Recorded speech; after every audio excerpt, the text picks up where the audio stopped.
We are going to go ahead and get started. I'll just be letting people in from the waiting room as we're going.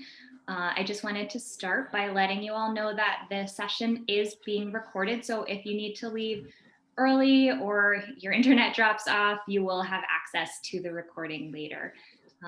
So I'll just give a quick introduction. We are so lucky to have with us tonight Danae McElroy, the Director of Admissions at UCLA Law, who is also a Wellesley alum from the class of 2003. And then we have Alice Young, the Associate Director of Admissions at UC Berkeley. So thank you both so much for being with us tonight. Absolutely. Thank you so much for having us. I was telling Nicole when we first signed on that I've been trying to visit Wellesley every year since I started working at UCLA, which is also where I went to law school. So I'm an alum of Wellesley and of UCLA. So I love recruiting people for this specific path, but I wish that I could be there in person. And it's so great to see so many of you. I just encourage those of you who have videos off, you are welcome to turn them on. It's okay if your room is messy in the background. I'm sitting in my mom's office right now. There's a kid running around outside of this room yelling, so it's totally fine. If it's not an ideal situation, we'd love to see you. We thought that we would handle the session today by having Alice and I first share a little bit briefly about both of our schools, and then we thought that we'd open it up to you for questions, and we can talk about anything that is on your minds. We will be, very candid, very forthright in our answers. And in terms of asking questions, you're welcome to just unmute yourself and ask your question. We have so few people that I think it should work that way. But if it gets too crazy, we can also use the raise hand function. Or if you don't feel like unmuting yourself, you're also welcome to drop something into the chat box and we can answer it that way too. So Alice, did I miss anything? So Alice is having some internet connectivity issues today. I am also having some internet issues, but never fear, we do have a backup person at UCLA Law standing by just in case Alice and I's internet both fail. So we'll wait for Alice to rejoin us. And in the meantime, I'll do a short introduction on UCLA. So first, I just want to say a couple of things about the experience of going from, a small liberal arts environment like Wellesley to a place like UCLA and sort of what that transition is like. So for me, I'm from Ohio originally, so even going to Boston, even in a place like Wellesley was kind of a culture shock. But going from a place like Wellesley to a really big school like UCLA ended up not being as much of a transition as I had thought that it would be. And I think that the reason for that is that UCLA is, it's only about 1,000 students. It's not a super huge law school. And even though it's part of a very large campus environment, the law school itself is pretty self-contained. We have one major law school building, a beautiful library, and then a few offices and some adjacent buildings, but it really is a nice little self-contained area. So it definitely didn't feel like this huge, overwhelming campus university system as compared to Wellesley. The other thing that I think is a really big difference that I was very surprised by in making that transition was, at a place like Wellesley, you have such amazing access to your professors. I mean, they're so involved. You can see them whenever you want. You can build such close relationships with them. And I thought going to a large top law school like UCLA, that it was not going to be the same. I just assumed that the professors would be sort of remote, sort of ivory tower. And especially at, UCLA, our professors are literally in NPR and I'm like writing in WAPO every single day. Like they're really out there. They're really, out there in the media and in academia. And my experience was the exact opposite. And, to be honest, I think that I developed even closer relationships with my professors at UCLA than I even did with professors at Wellesley, because you're sort of stepping into a period in your life where you're even more focused and more serious academically, because now what you're doing is so intimately tied into what your entire career is going to be. And those relationships, I think, can become even more important. So at UCLA, professors have ample office hours. They take students out to lunch in small groups during the first year. Some of them teach classes out of their homes during your second and third year. I remember when I came back to work at UCLA in the admissions office, I had professors reaching out to me who I had not talked to in 9 years, who literally had hundreds and hundreds of students between, me and as a first year in law school, and when I came back to work, and they still remembered me, and they came over to my office, which is across the courtyard from their office. Like, they actually had to take extra steps to come and say hello. And I just remember being so surprised, like, how do you even remember me? Like, I only got a B+ in your class. Like, I didn't even come to office hours. And they were still that connected and that engaged, all those years later. So those are a couple of key things to think about as you transition. And give me 1 second. I'm just going to look at my email real quick to see if Alice has sent anything about her current status. Okay, she has not. That's okay. Okay. So other things about UCLA Law. UCLA is located in Southern California, so the climate could not be more different. In April, about the time of the Boston Marathon, where it's possible that, you guys could be getting snow and or rain, UCLA is beautiful and sunny. It's literally 75 and sunny most days of the year. It is true, we do have lots of traffic, but I personally think that it's been worth it for the trade-off of good weather and just incredible access to beautiful outdoor things. UCLA Law is one of the few law schools where you could go snowboarding and surfing in the same day in the same county if you wanted to. It's also such a cosmopolitan city, so it's the kind of place where you're never going to get bored. You could eat your way around the entire globe and never leave the boundaries of the county. We are home to diverse populations, literally from all over the entire world, and really from a huge cross-section of America as well. And UCLA tends to be very involved in the surrounding communities. There are lots of opportunities to do pro bono work and to do public interest work, even if that's not your top priority, right? Like, even if you want to go into big law or do corporate law or something like that, there are still many students who do still want to give back. And our relationship to the general community is very strong and really enables students to do that. We have a number of different specializations that students can pursue, although I will flag for you that specializations are very different from majors in undergrad. In undergrad, you have to pick a major, right? It's required of you. But law school is really designed to be a much more generalist degree. The idea is that you are, developing a certain skill set, you're learning certain tools in a legal toolbox that then you can apply to a variety of areas after you graduate. So to that end, having a specialization is not necessary, and most people don't specialize. However, for people who do want to specialize, UCLA has things like public interest law and policy, our critical race studies program, international and human rights law, entertainment law, business law, law and philosophy, and environmental law. And then even in areas where we don't have concentrations, things like criminal law, for example, or family law, there are still ample offerings. So we have Alice joining us back now. So I think I've shared enough about some of the UCLA specific things, and I'll go ahead and turn it over to Alice for a quick Berkeley introduction. Welcome back, Alice. Thanks, Danae. Sorry about that, everybody. I'm having a little bit of internet connection issues today. So I apologize in advance if I freeze or drop off the Zoom, but it seems to be working again. So hi, everyone. It's so nice to meet you. My name's Alice Young. My pronouns are she, her, and I'm the Associate Director of Admissions at Berkeley Law. And so we are located in Berkeley, California, so right across the bay from San Francisco. So if you hop on BART, which is our metro system, it's about 25 minutes from San Francisco. We're about 45 minutes drive from Silicon Valley area, and within a few hours of some great recreational sites like Napa and Lake Tahoe. So overall, a great place to live. The law school it's a mid-sized law school. So our entering class each year is about 325 students, give or take. And so there's about 1,000 students total at the law school.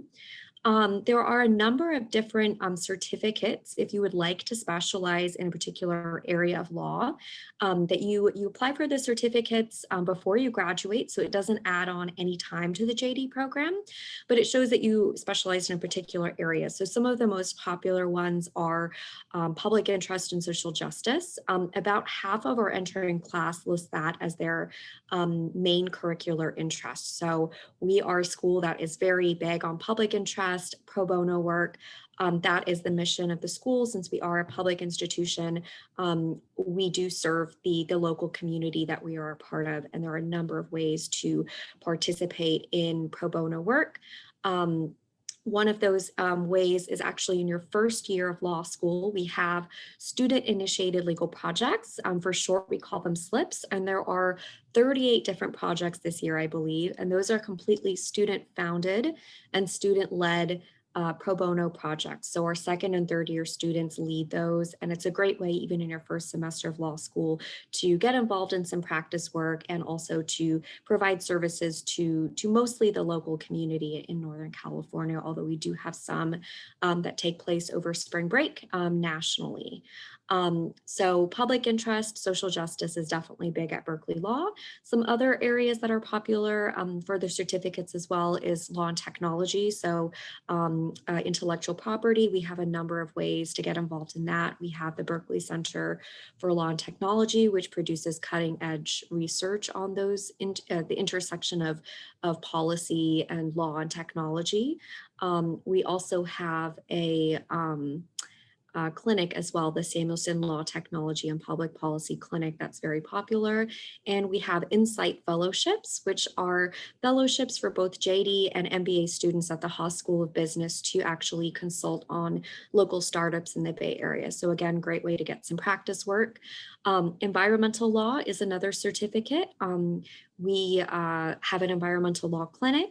We have a journal, the Ecology Law Quarterly, which you can join your first year. And many of our pro bono projects are also in the environmental law field. International law as well. We have a Human Rights Center and an International Human Rights Law Clinic as well that take on cases internationally. So recently, they represented a human rights activist who was murdered in Honduras. So they take on a few different international cases every year. Also, we have a business law certificate as well. If you're interested in business and startups, the Bay Area is a great place to be. And I already mentioned some of the startup opportunities that we have. So there are other areas as well. If you have any other specific areas of interest, I'm happy to answer questions about that. Or if you want to check out our website, we have a lot more information on there. So happy to talk with you all. All right, so from there, we thought that we would open it up for questions. You're welcome to just unmute yourself and ask your question. And if you're more comfortable, you can also privately chat questions as well. And maybe the first thing that we should address, though, just to get things warmed up, is the issue of the grading system at Wellesley and how different law schools might look at that when you apply.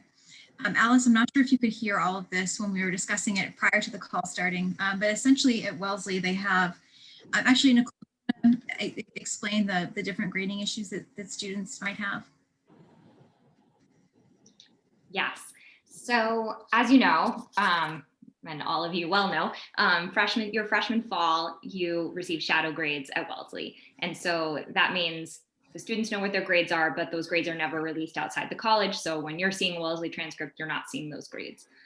Then on top of that, with the mandatory credit non-grading in spring of 2020, and some of our students studying abroad and receiving only pass-fail grades, many of them will be applying to law school with far fewer grades than some students coming from pure institutions. So if you could tell us a little bit about how you look at a Wellesley transcript specifically, I think people would appreciate it. So this might be a little bit different for me because I'm certainly biased, right? Like all the Wellesley applications come into my queue when I'm reviewing files. So from my perspective, we know that a Wellesley education is incredibly rigorous, and we also know that Wellesley is not a place where there's a lot of grade inflation. It certainly, was not hugely grade inflated when I was there, and it doesn't have that reputation now, at least among law schools, whether or not that is still true. So the grades that you do have are going to be looked upon very favorably, as long as they are good grades. With respect to the first year shadow grades, it's not something that you're penalized for, even in light of the other, pass, no pass type grades that you're going to have on your application, because it's just built into your undergraduate transcript. It's part of how Wellesley is operated. So you're definitely not going to be taking a hit because of that. With respect to the COVID crisis, every single person in the United States applying to law school at the same time as you is going to have that exact same issue. Everybody has that same problem, and no one is going to be penalized for that. We certainly understand.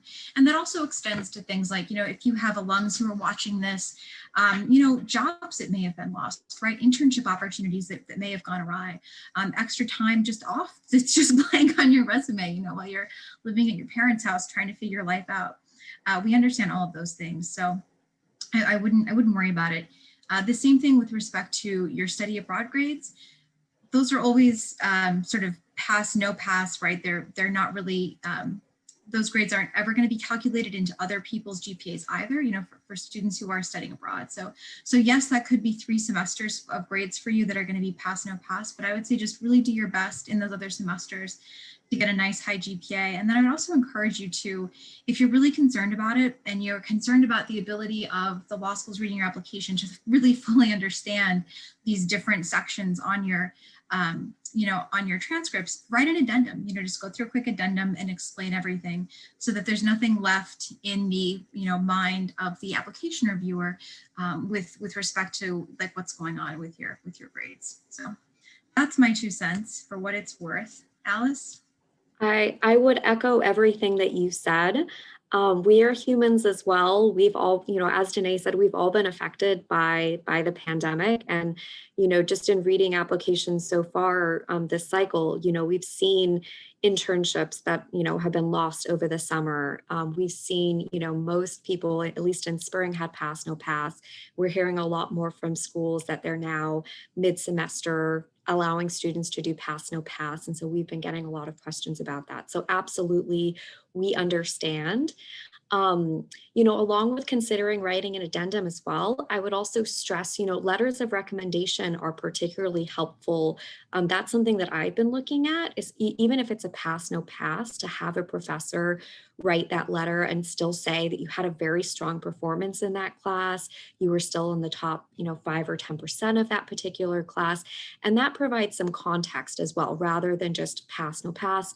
We realize like, wow, you were doing really great. The same thing I would say with like a senior thesis. If you're able to do a research project or a thesis, like that is great. And if you can have that, professor write the letter, that helps. And that kind of goes, gives a kind of a stamp to the academic record when we're asking, the kind of the first question I ask myself when I review an application is, can this person do the work? So that's most evidenced in, over a period of years, the academic transcripts, as well as a standardized test score. So that is something that I'm going to leaning more heavily now that there's, a semester or maybe even a year of pass, no pass, letters of recommendation can help. So especially at kind of a smaller community like Wellesley, even though I know it's kind of online right now, take advantage of getting to know the professors and getting those, very strong letters.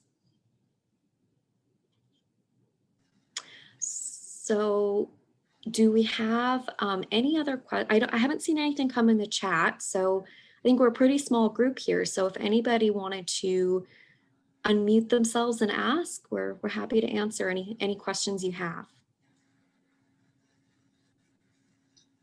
I do have a question that came through to me privately that I'll read to kick things off, and then everyone please feel free to add in your questions after this. So the question is, what sets Berkeley and UCLA apart from other top law programs? So that's a great question. I will start with UCLA.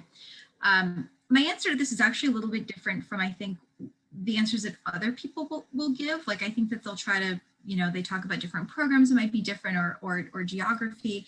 I personally think that when you're making a decision about where to attend law school, it's almost less about the differences between schools than it is about the reaction that you have when you are visiting schools. Like, I almost think that that's more important than the marginal differences between what we teach at UCLA and what they teach at Berkeley. And so or at Stanford or USC or Boston College or wherever. And so I think that when you are looking at schools, I really encourage you to find ways to engage with those communities as much as you can. And you'd be surprised. We've really, I think, done an excellent job of letting students connect with our communities, even during COVID times. So, you want to make sure to attend on-campus or virtual receptions, sign up to do tours and class visits. Reach out to alums of these schools, visit in person if and when you can. And I think that as you amass these different experiences, you start to get a sense of whether you can see yourself as a student in that community, at that school, working with those professors and with those students. And I really do think that your decision about law school becomes a lot about a gut reaction that you are having to those people and to that specific place. And I think that that trusting that is a really powerful way to help make sure that you end up in the right school. UCLA is different from other top law schools. Like I said before, I think these are kind of marginal differences. We're in Southern California, right? We have beautiful weather. We have a critical race studies program, which is fairly rare. One of the things that I do really appreciate about UCLA is that the students who come there are pretty balanced in terms of what they want to do after graduation. So I do think there are definitely some top East Coast law schools where everybody's going into big law, or like 80% of the classes is going into big law, and that's perfectly fine. But at UCLA, it's a lot more balanced, right? You'll see maybe a third of the students going into big law, half of the students total going into large and medium-sized firms, and then 20% doing things like government, public interest, 10% into business, right? So it's a more interesting class composition, I think, which is something that I really appreciate. So those are a couple of just small things. Again, you put it so well, Danae. I'm going to echo a lot of what you said. And I absolutely agree. And that's sort of my answer as well, is that, you can get a great, legal education at many law schools, but it really comes down to where do you want to spend your 3 years? So, both geographically at the school, but, who do you want to be surrounded by? What kind of community do you want to make? And so for me, I think it absolutely comes down to community, which is hard because right now, my usual answer would be like, come and visit and see for yourself, walk around, talk with students, sit in on a class, which, unfortunately can't happen. But as Danae said, many schools have, quickly pivoted to kind of online engagement, and we certainly have as well. And so if you go to our admissions website, we have a mock class coming up. Dean Chemerinsky is actually teaching a police stops class. I think it's next Monday. If you wanted to see what a law school class is like, we have, if you go to our Meet Our Students page, we have a number of student profiles there from our ambassadors, and you're welcome to email them to get their take and ask any questions from a student point of view. But yeah, every year we ask our students, why did you choose to attend our law school? And overwhelming, of course they may point out specific programs or a clinic, but overwhelmingly it's because they found that sense of community that they were looking for at the school. I will say, I think that's because of a few reasons. One of them, our grading system is a little bit different than most schools in that we have non-traditional grading system. There are no A through F grades, there's no GPAs, there's no class rankings. So when you take a class, you'll either get pass, honors, or high honors. I think that's one of the things that sort of cuts down on that competitive nature that some people associate with law schools. Maybe more back in the day. I don't really know if that exists too much these days, but I think that's one of the reasons, students are willing to share notes. They want to, form study groups. They want to help, and that generally promotes collegiality. We also have a lot of options for first-year students to get involved as well. So as I said, there were those 38 pro bono projects. So I think over 90% of our first-year students joined those last year, and those are absolutely optional, but a lot of people joined those. Our journals are open to first-year students as well. And we have, I think, over 50 student organizations. So that's another way to find your community. So not even, meeting students in your module, in your classes that you're seeing every day, but you're also able to meet, second and third year law students and find your community outside of the classroom as well. So yeah, really, find your community, and that looks different for different people. Nicole, have we gotten any other questions? We haven't, but I have one for you. Because I know that I recognize some people on this call who I know are applying right now, and some who will be applying in the coming months for the next cycle. And so I would love to hear about if there are unique aspects of UCLA's or UC Berkeley's applications, or like optional essays that you could talk about, or if there are specific things that you look for in a personal statement or in a letter of rec that you think might be a little different than what other schools look for. I think that would be helpful. Sure. I'm happy to start, Danae, unless you want to. Okay. I was literally just saying, would you like to start this time, Alice? So just so that I'm not saying ditto to everything that Danae said.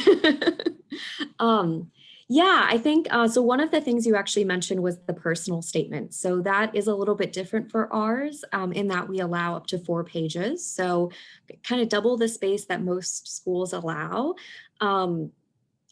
There's a couple reasons for that. We don't do sort of any secondary interviews or any additional essays that we ask for at a later point. So we want to make sure we give you ample opportunity in our application to let us know anything that you would want us to know that's not obvious in the other parts of your application. And you can kind of think about it in a way of, if we were to sit down and grab coffee, what are those salient points about yourself that you would want the admissions committee to know? So we do give a little bit more space for that. The prompt, like most schools, it's very broad. There's no specific thing that we're really asking for, but it's just a better place for us to know you on a more personal basis. So people write about all sorts of different things. Sometimes it's more general growing up and how that's sort of shaped their perspective and their journey to now applying to law school. And some people focus on more of a specific experience that they tackled in college or in a work environment and what they learned out of that. So many different things you can write about, but something that, lets us know the kind of person that you are, what your motivations are. So that's one of the different things. Other than that, we have an optional diversity statement if you would like to touch upon something that you didn't get to in your personal statement that about a particular identity and what kind of diversity you would add to the law school. We also have a Why Berkeley Law essay. I think many schools are offering that now or accept them, where you can talk more specifically about why you're applying to our law school, your interests, if you know kind of what you would like to study, what you would like to get involved in as a student. And then the only other thing that I'll mention before handing it over to Danae is we also have a couple of scholarships in our scholarship section that do require additional essays. So one of them is the Graduate Diversity Program Scholarship from students from usually kind of extreme financial hardship backgrounds. And we award 2 of those per year. And so that does require an additional essay. And the other one is our Opportunity Scholarship, which is a full tuition scholarship for first-generation college graduates. So if neither parent received a bachelor's degree, and that is due very soon. December 15th is the deadline for that. So you just need to make sure you submit your application by the 15th and submit that additional essay.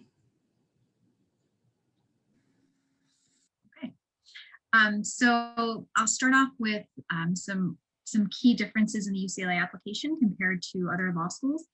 I will say I have heard, I don't know if this is definitely true because we can't look at other law schools applications, but I have heard that we do have a very long application because we have so many additional addendums that you can submit with your application. So the key optional addendums are a statement about disadvantages overcome in your background.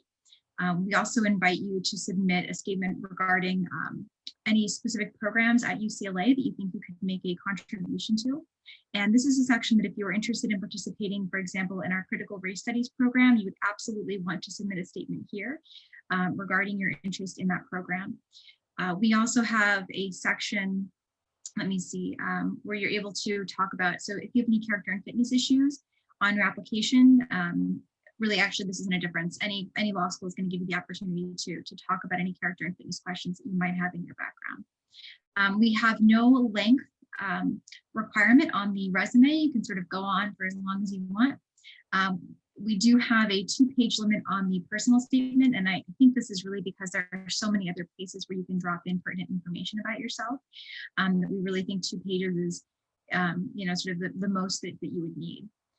Students do submit things like diversity statements and why UCLA statements, although those are not officially part of the application.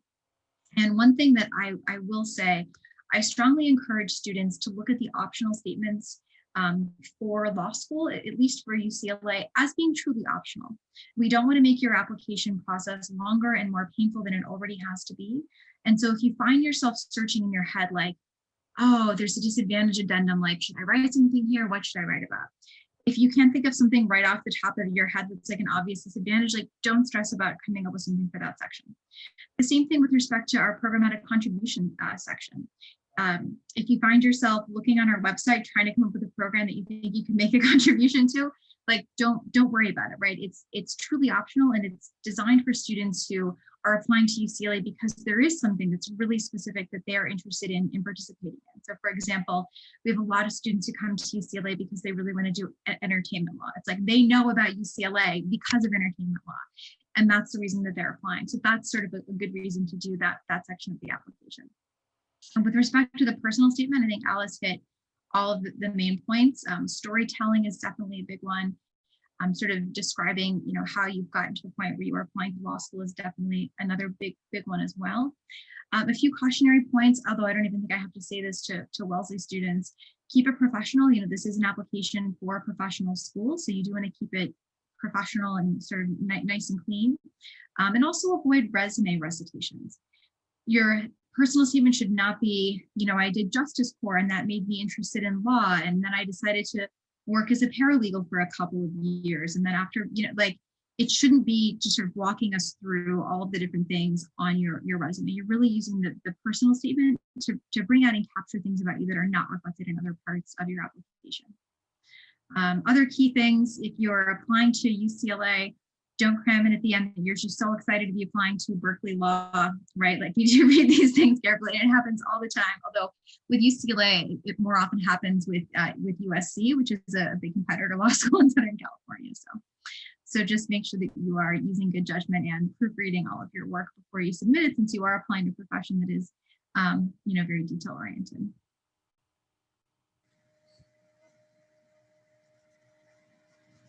I see Haley's hand up. Yeah, I just want to ask a quick question about how you weight different aspects of the application. I've heard different, admissions officers say like, oh, we weight these 3 aspects equally, and it's like LSAT, GPA, and then everything else. Like, how do you guys typically look at the whole, like, because you get a stack of documents, like, how do you kind of go through that and decide what's most important? Alice, do you want to start off? Sure. Yeah, I mean, I think, as you said, it's you get a whole package from somebody. And so I think our review process sort of reflects that, in that it is holistic. We really are looking at everything. And I know there's, rumors out where people say, oh, it's a numbers game. It's completely based on LSAT and GPA. It's not. I always say we would be out of a job if we could just, make an algorithm that admits these certain numbers. Like, we are really looking to get to know you, to see, what you would add to our class. So, when I'm reviewing, I actually always start with the narrative pieces first. So I'll start with a personal statement. I'll read your resume, I'll read any addenda that you've included, and that gives me a good sort of a first impression of you, and hopefully I'll walk away from your application having a good idea of who you are. And then I open the Credential Assembly Service Report from LSAC, which has the numbers piece, your GPA, all of your transcripts, your LSAT, and your letters of recommendation. So that's sort of the second thing that I review. So there is no one thing above all that is more important. I think it's absolutely true, is kind of the questions that I'm asking myself. The first question is, can you do the work, as I said? So that is important. I want to see over a sustained amount of time, over a few years, how are you doing in your coursework? What do your professors have to say about you in letters of recommendation? On a standardized test, how are you performing against all of our other applicants? So that is an important piece. Obviously, we want to make sure you're going to succeed when we admit you. And then the second piece, and a lot of people pass that initial bar, that initial threshold. The second piece is then, so what would you add to the school, to the classroom? Why would I want to admit you? And that's answered in the rest of your application. So it really is holistic. Every year we admit people that said, I never thought I would get in, that had, below the 25th, GPA or below the 25th LSAT. And they had really compelling personal statements and addenda, and we really saw that potential in them. So I would always say, like, don't just look at the numbers and decide where you're applying. Really research schools and apply to the ones that you would like to go to, and have a good sort of breadth of schools, hopefully, that you're applying to. But it absolutely is holistic, and there are no sort of specific calculations of one thing over another. A couple of additional things for UCLA. And Alice, I had you answer first because I was like, we have like the exact same answers. Because Alice and I have done these together before. So thank you, Alice. That was a fantastic answer. A couple of other things that I will hit on.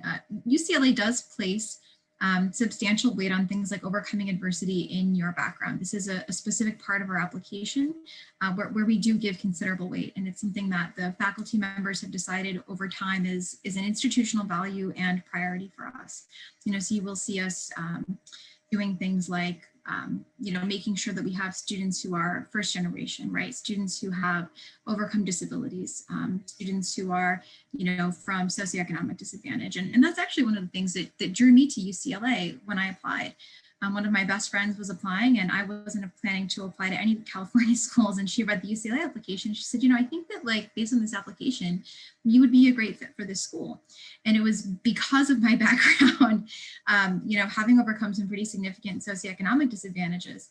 And it was, really great to see a school that actually cared about that, that cared about, maybe I was on food stamps as I was a kid. Maybe there were times when we couldn't pay the electric bill.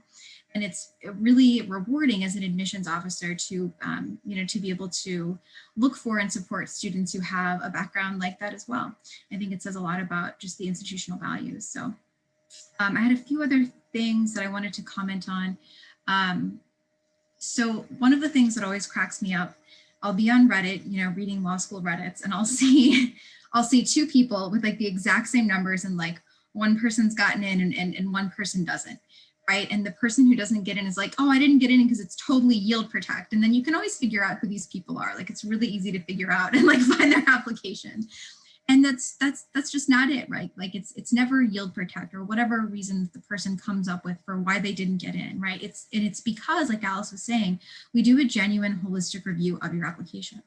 And I also think that students don't realize you can have the exact same numbers as another person and you're both admitted, and you could get different scholarship offers as well, frankly, because even scholarshiping is something that is very holistic. So the one thing that I will say, yes, things are holistic, but if you do have a weaker GPA, or if you do have a weaker LSAT, I think that we are looking for other things to sort of compensate for that. So for example, if you have a very low GPA, that might be a little bit concerning, but we see 2 letters of recommendation that are just make it so clear that you are brilliant, right? That you have these great critical thinking skills and these incredible like analysis skills.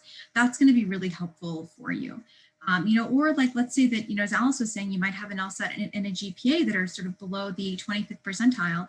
So there's going to be something else in your application that's really outstanding. And for me personally, I find that that's most often either overcoming significant disadvantages or amazing work experiences, or amazing leadership experiences in your background, or potentially an advanced degree, or, being a veteran, right? Or what else? What are some other really big ones?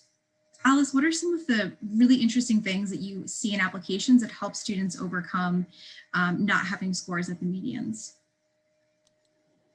Sure. Yeah. I think you covered some of them. Being first gen, especially the first like semester or 2 of college, sometimes we see a little bit of shaky grades there, and then you figure it out, you get the resources, and you're on that upward trajectory. Being in the wrong major, we see, I can't count how many see that are like, my parents forced me to be pre-med. I really didn't do well. And then I got my voice, I put my foot down, and I majored in something that I actually was passionate about and liked. And you see that huge, change in grades. Same for the LSAT. As you said, we realize, it's a one-day test. It is not designed to be a make it or break it. And we realize some people just don't perform well on standardized tests for a number of different reasons.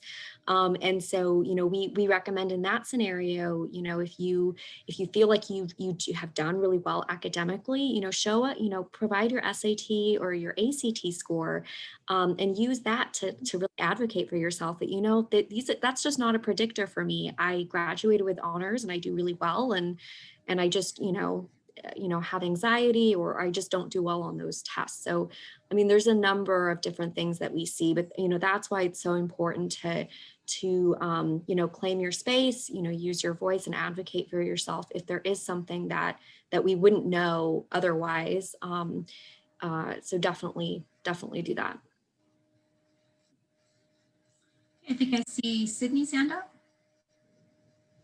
Hi, my name's Sydney Robertson. I graduated in 2018. So my question was a little bit more tailored towards alums. So what would be your suggestion with regards to packaging your application for someone who I didn't have pre-law experience? I've been working for 2.5 years, but it's in investment banking, which doesn't have anything to do with law. So how do you think what has been your experience thus far with kind of evaluating candidates who don't have that typical law background or experience with regards to work? We have tons of them. It is very common. So you would definitely not be the exception to the rule. So that there's almost no difference at all. I do think that when we read applications, though, we do want to have some indication of sort of why you are transitioning at this point in time into law. And I would imagine that there's something that's happened during your investment banking experience that's maybe prompted you to consider a legal career. So whatever it is that's sort of making you make this transition, absolutely incorporate that someplace into the application. And I'll just say the work experience is tremendous. And it doesn't matter to us if it's, you've been a paralegal, you've been an investment banker, if you decided that you wanted to teach English in, Japan for a couple of years. I just read an application from someone who did that right before this. If you want to, move to Argentina and stomp grapes in a organic wine farm or something for a year. Just do something really interesting that you really enjoy, and that's all going to be great fodder for your application, and it's all going to, I think, make it stronger. And increasingly, employers are looking for students who've had some time off between undergrad and law school, not just 1 year, but 2, 3, 4 years, and who've really gotten some interesting work experience under their belt. And they also don't particularly care if it's legal experience or not, right? Like as long as it's something where you are growing, becoming more of an adult, building up more professional skills, and, frankly, becoming a more interesting, well-rounded person, as a young adult. Yeah, absolutely. I think, gone are the days where, people are coming directly from college, having majored in pre-law or poli-sci, although many people do major in that. But I think, now, as Danae said, it's actually more common to see people from like a variety of different areas. Like, for example, for our entering class, 20% I think come from STEM majors. So we see a variety of people coming. That's absolutely not something that we're looking for is legal experience. Everybody is sort of starting with, we expect zero legal knowledge, and that's what you'll be taught when you start. So I wouldn't worry too much about getting, some kind of experience or addressing that. But as Danae said, I think, we do want to make sure this is something you've thought about, it's the right step for you. So I would address that somewhere that, probably in a personal statement about why law school, why now. But yeah, we see a ton of people, and a lot of people take time off too to address, since you graduated a couple years ago. Our median age is 25. I think 85% of our students have taken a year or more off after they've graduated college. So we get a lot of students that have a variety of different work experiences under their belt. And I think that they come in with, with an advantage of having that work experience for some of them. So yeah, absolutely. I wouldn't worry about addressing that too much in the application. Thank you. For anyone else who's thinking about taking time off, who's still in school, I got better jobs than my raw GPA and at higher ranked firms than my raw GPA would have predicted, because I had time off and because I had interesting work experiences prior to going to law school. Like hands down, that is what did it. So another potentially compelling reason to take some time off and get some experience.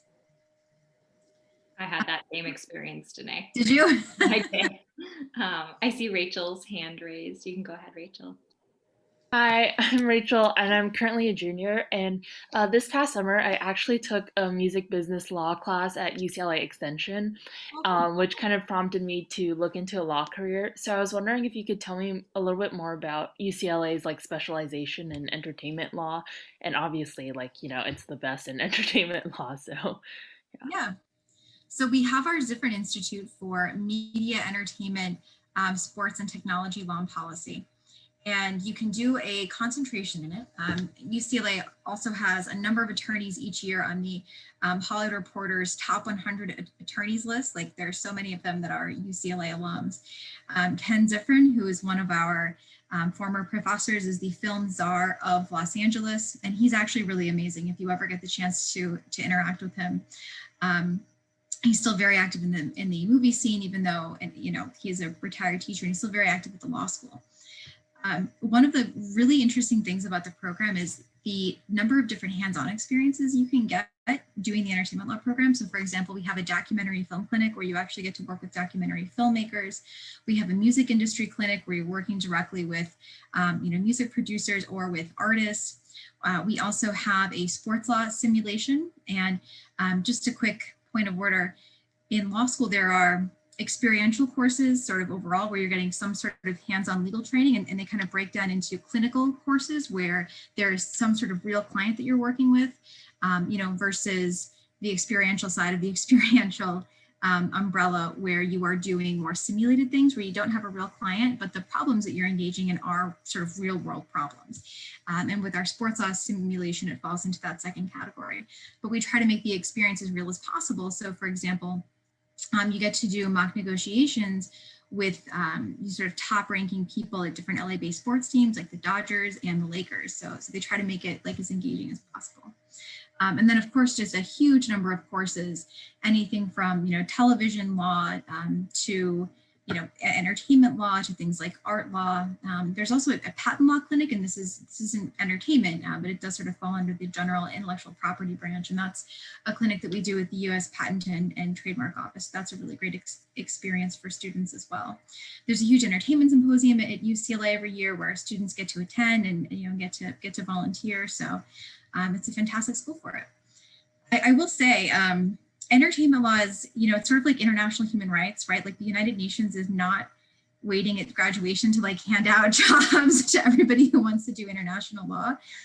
The same thing with entertainment, right? Like getting these jobs is very competitive, but I think what's really fantastic is that the school has a lot of connections, and they will, you'll go into it with eyes wide open. Like you're going to know exactly what you need to do to land these, very competitive jobs. And there's not going to be any question about it. And you'll get the support that you need, and you will be empowered to make the connections that you need to make in order to make this a career, if that's what you want to do. And the same for our international human rights law program. So. thank you so much. This is really helpful. I have another question that I'll read from the chat. It is, JD graduates often continue to live in the general area where they attended law school. The California bar is notoriously difficult. How do your law schools support students and graduates with this? I'm happy to start.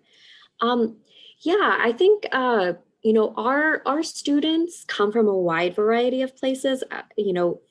Typically it's about a 50-50 split of California residents versus non-residents or international students. So it is very different than like the undergraduate UCs where it is predominantly California residents. So you'll be surrounded by students from across the country, across the world. As far as what our graduates do, after they graduate, I think we do, it's kind of funny whenever I'm on the East Coast, especially in like New York, DC area, those students always say like, oh, I'd love to spend 3 years in California and then come back to the East Coast. And it's so funny because then I'll see those people 3 years later at graduation and they're like, I fell in love with California. I'm staying here, you know, Bay Area for life. So I think, you know, it's good to keep your options open and be a little bit flexible. So it is true, you know, about 2/3 of our graduates do stay in California. So, you know, a majority of those are in the Bay Area, but we also have grads in Southern California, you know, in LA and San Diego as well. And our next largest market is New York City, which is about 15 to 20% of our students go there, followed by DC. About 10% of our students go to DC right after graduation. And then, of course, we have students going to, you know, their home states elsewhere to practice. So, you know, we have alums in all 50 states all around the world. If you wanted to get more information about this, you know, specific breakdowns by state or by practice area, what our grads are doing, that's all on our career development website.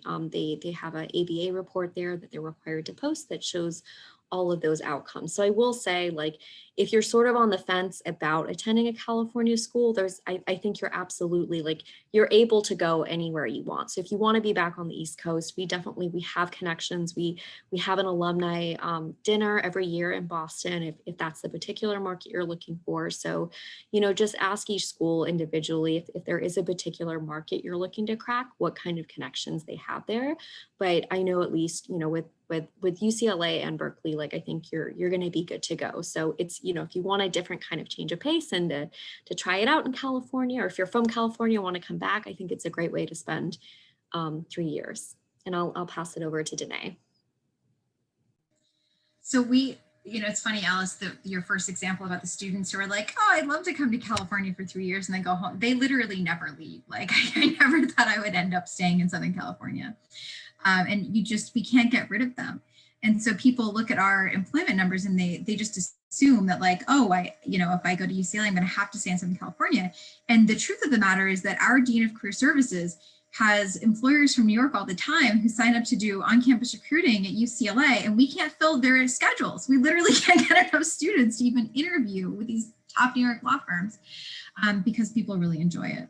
So I actually think that UCLA and probably Berkeley are great places to be if you want to go back east, because I think that you're more novel to the employers, right? Like, they don't want all of their students coming from Boston, New York law schools. So you sort of have less competition and you're a little bit more interesting looking. And on top of that, UCLA is super motivated to get students to consider employment outside of Southern California. So we've actually started sponsoring spring break trips to different regional markets, including San Francisco, Washington, D.C., New York, where we're subsidizing travel for students to go and do informational interviewing, networking, attorney shadows, and things like that. And that's really helping students to open up their eyes a little bit more to consider employment outside of Southern California.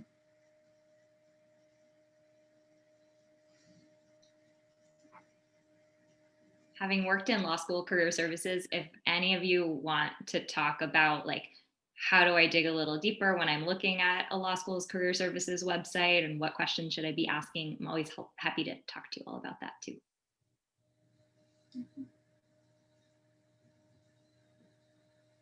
So any final questions? Okay. I do have one more question in the chat. How have each of your schools adapted to teaching with COVID?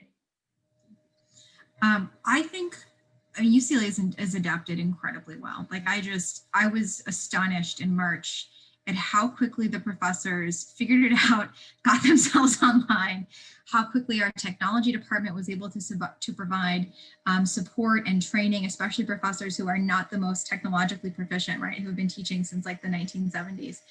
And they really did a fantastic job. The other thing that I'll say is that our first year students, I was so concerned about having first years be online, especially in the first semester. Like, I was adamantly opposed to it. I hated that we had to do it, even though, of course, it has been necessary because I so believe in the Socratic method in the classroom and having that in-person interaction.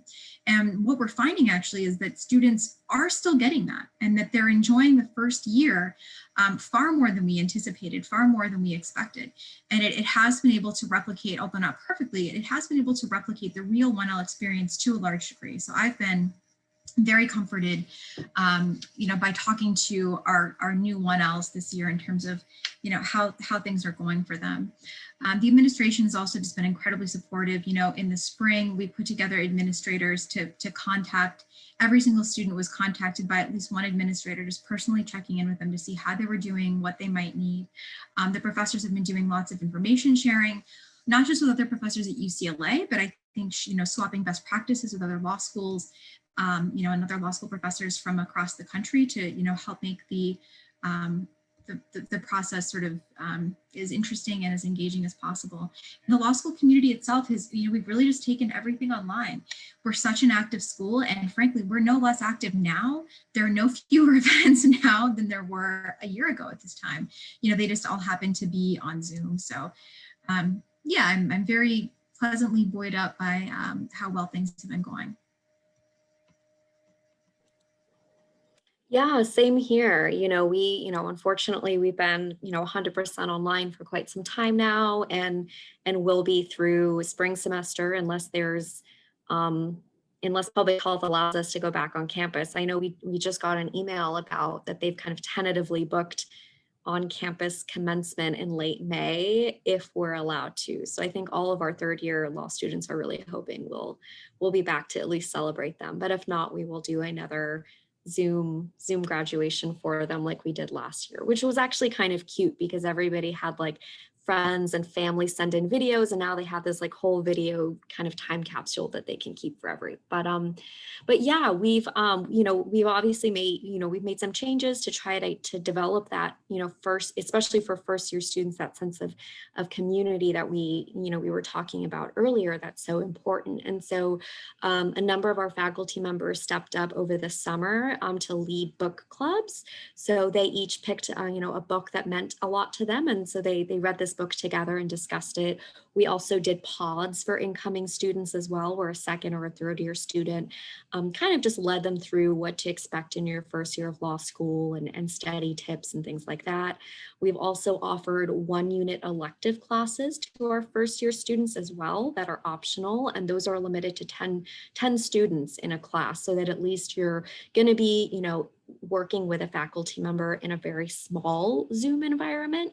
And those have been, I think most students signed up for those, and those were from, some of them were kind of specific interest-based classes like cybersecurity or election law, and some of them were kind of more, there was one class called How to Have Fun in Law School. So it kind of depended on what you were looking to get, but another way to just kind of get that engagement with a professor that is hard to get if you're in a larger class on Zoom. So we are going to continue those and keep our fingers crossed that sometime in the near future we'll be able to be back on campus. Just had one sort of pertinent thing to all of this, and I would be curious if it's Alice's experience as well, though I strongly suspect that it is. Applications are up pretty significantly this year. Law school is a really great place for people to ride out recessions, which is certainly what's happening to us now, and it's probably what is coming. So this might be a year for you to apply to more schools than you were originally planning on, because I do think that it could be more competitive to be admitted this year. UCLA just brought in its strongest class academically ever. Our LSAT was up a point, our GPA is up, pretty substantially. And I think that it's, I have no idea what it is about COVID that has caused this result. But I think that it could be happening at schools nationally because of this massive influx of applications. Although the other explanation is that because people are sitting at home and bored, they're just applying earlier, so things could level off in the spring. But it is something that as an alum, if I were in your position, I would want to know this. So I just want to share that little tidbit of insider information. I'd be curious if Alice has any perspective on it as well. Yeah, I think I kind of keep referring to this year as the wild card year. So we really don't know how things are going to go. We have the pandemic, we have a recession where people aren't able to find jobs. It's an election year. Typically during election years, application numbers go up, but it's also online classes. So we were sort of like, well, I don't know. Maybe people wouldn't want to go because it's, there's a potential for it's next fall to still be online. We don't know. And so it's kind of just, it's a question mark. It's a wild card. And so I think, as Danae said, I think your application process as well, and it could be a little bit of a wild card as well. So you may want to throw out your traditional advice that you've heard. And that's why I put in there, I don't read Reddit, don't read a lot of these, they analyze 5-year trends and, when, admission emails were sent. And if you didn't get it by this time, you're not getting in, and all this, just out there stuff. I just go on for fun sometimes to read, but so don't look at any of that. But I would think maybe a little bit more about expanding your options, looking at those West Coast schools if you haven't already yet, to see if there's any that appeal to you and in line with your interests. So yeah, I think it's gonna be a wild ride, I think, between now and June. I don't know if you mentioned this at all during that little bit when I stepped out, but will either of you be increasing your class sizes in response to the increase in applications? No, we already did last year. And so I think our student services office would really be mad at us if we did it again this year. So we are aiming for our usual class size of about 325 students. And UCLA is about 300 each year. I think just my little 2 cents on that, even though that might sound like a bad thing from the applicant's perspective, I think it's actually a good thing, because it means that the students will have the right amount of resources at the school. I've been working at a law school where they increased the class size, but weren't able to increase the staff and the resources quickly enough. And I think it's actually a disadvantage for students. So that's a good thing, I think. I think Alice and I have ideally sized law schools too. Any smaller than ours, and everybody really does know everybody's business.